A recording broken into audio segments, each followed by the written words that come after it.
যারা প্রত্যেকদিন একই সাথে নিরামিষ খেতে খেতে একটু বোর হয়ে গেছো, আজকের রেসিপিটা কিন্তু তাদের জন্য। আজকে নিয়ে এসেছি নতুন একটা রেসিপি, যেটা হলো ছানার কোপ্তা। তো সেটা বানানোর জন্য সবার প্রথমে আমি নিয়েছি একটা বাটিতে কিছুটা পরিমাণ ছানা। তোমরা সেটা বাড়িতেও তৈরি করে নিতে পারো বা ছানার কোপ্তা বানানোর জন্য বাইরে থেকেও কিনে আনতে পারো। তো আমি এখানে প্রথমে ছানাটাকে ভালো করে হাতের সাহায্যে মেখে নিচ্ছি। আর এবার আমরা এর মধ্যে একে একে মিশিয়ে দিচ্ছি 1 চামচ পরিমাণ ময়দা, তার সাথে থাকছে নুন, আর এর মধ্যে আরেকটু দিয়ে দিচ্ছি চিনি আর কাঁচা লঙ্কা, কাজু বাদাম, শাহি গরম মশলা, জিরে গুঁড়ো, যেগুলো তোমরা পরপর দেখতেই পাবে। আর এখানে আমি ময়দা দিচ্ছি কারণ যখন আমরা কোপ্তাগুলো বানাবো ময়দাটা দিলে কিন্তু আমাদের বাইন্ডিংটা খুব ভালো হবে, ভাজার সময় এটা কিন্তু খুলে যাবে না। তো সব কিছু ভালোভাবে মিশিয়ে এটার মধ্যে এবার ভালো করে হাতের সাহায্যে মেখে নিতে হবে। ভালোভাবে মাখা হয়ে গেলেই এবার এর থেকে আমরা ছোট ছোট কোপ্তা আকারে শেপগুলো দিয়ে নেব। আমি এখানে গোল গোল করেই বানাচ্ছি, তোমরা চাইলে তোমাদের নিজেদের পছন্দ মতো যে কোনো শেপ দিয়ে দিতে পারো। তো এভাবে বেশ কয়েকটা বানিয়ে নিয়েছিলাম। ওই 1 বাটি সমান ছানা দিয়ে কিন্তু আমার এখানে 9 থেকে 10টা কোপ্তা তৈরি করে নিয়েছিলাম। আর এগুলো একটু মোটামুটি ছোট সাইজেই করবে, কারণ যখন এটাকে ভাজবে আর একটু কিন্তু সাইজটা বাড়বে। তো এভাবেই আমি বেশ কয়েকটা কোপ্তা বানিয়ে নিয়েছিলাম। এবার এগুলোকে আমরা সাদা তেলে ভেজে নেব। তো প্রথমে কিন্তু তেলটাকে বেশ ভালোভাবে গরম করে নিয়ে ফ্লেমটা আস্তে করে তারপরে আমরা কোপ্তাগুলোকে একে একে এর মধ্যে ছেড়ে ভালোভাবে ভেজে নেব।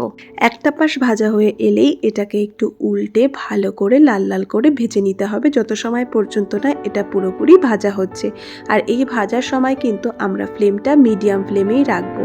তারপরে এগুলো ভাজা হয়ে এলেই আমি একটা টিস্যু পেপারের ওপরে এগুলোকে নামিয়ে নিচ্ছি, কারণ এর থেকে যে তেলগুলো আছে সেটা ভালোভাবে এটা সোক করে নেবে।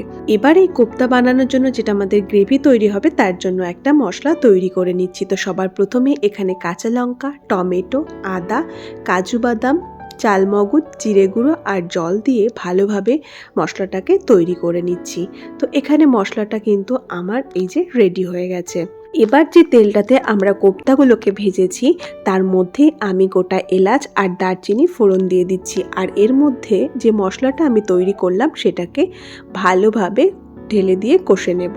এটাকে কিন্তু খুব ভালোভাবে লো ফ্লেমেই আমরা এই মশলাটাকে কষে নেব। এক্সট্রাভাবে কিছু জল অ্যাড করছি না, জাস্ট মশলাটাকে ধুয়ে একটু জলটা আমরা এর মধ্যে দিয়ে দিলাম। এবার মশলাটাকে ভালোভাবে কষে নিতে হবে যত সময় পর্যন্ত না মশলাটা থেকে তেল ছাড়ছে। আর এর মধ্যেই আমরা অ্যাড করব নিজেদের স্বাদ মতো নুন। আর এটাকে ভালোভাবে নাড়তে নাড়তে দেখো এটা কিন্তু বেশ কিছুটা হয়ে এসেছে, আর রং তো অনেকটাই পরিবর্তন হয়ে গেছে। আমি আলাদা করে হলুদ বা লঙ্কা গুঁড়ো ব্যবহার করিনি। তো এখানে আমি দিয়ে দিচ্ছি পরিমাণ মতো চিনি, নিজেদের স্বাদ মতো তোমরা সেটাকে দিতে পারো। আর এবার আমি অ্যাড করছি এখানে দুধটা তোমরা চাইলে নারকেলের দুধও দিতে পারো, তাছাড়াও এখানে আমি কিন্তু ব্যবহার করছি একদম খাঁটি গরুর দুধ। তো সেটা দিয়েও কিন্তু আরও বেশ কিছুটা সময় এটাকে ভালোভাবে ফুটিয়ে নিতে হবে। এবার আমি একে একে এর মধ্যে কোপ্তাগুলোকে ছেড়ে দেব।